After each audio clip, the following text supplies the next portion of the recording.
તો ચાલો મિત્રો આપણે મસ્તક અને પગવાળા ઉદાહરણ જોઈએ। સૌપ્રથમ શું કહે છે ઉદાહરણ જોઈએ। એક ખેતરમાં સસલા અને કબૂતર છે। અહીં 90 માથા અને 224 પગ છે। તો કબૂતરની સંખ્યા બતાવો કેટલી હશે। તો જો મિત્રો આ પ્રકારનો દાખલો હોય તો આપણે સૌપ્રથમ શું કરવાનું છે 4 પગવાળા જાનવર લખવા। બરાબર, સૂત્રની અંદર સૌપ્રથમ 4 પગવાળા જાનવર।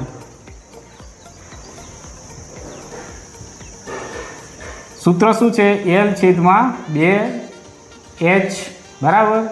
तो जो मित्रों अहींया कुल माथा केटला है 90 अने पग केटला है तो 224 है बराबर। तो जो मित्रों 224 पग है अने छेदमां 2 माइनस माथा केटला है 90 बराबर। चलो जे उड़े तेने उडाड़ी दीए।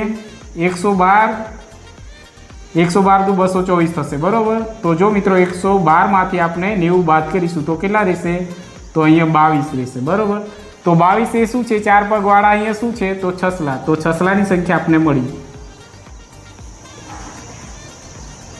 छसलानी संख्या मळी बराबर। आपणे शुं कीधुं छे कबूतर। तो जो मित्रों अहींया कुल मस्तक केटला छे कुल मस्तक बराबर 90 बराबर। तो 90 मांथी आपणे शू 22 बाद करवाना है बराबर।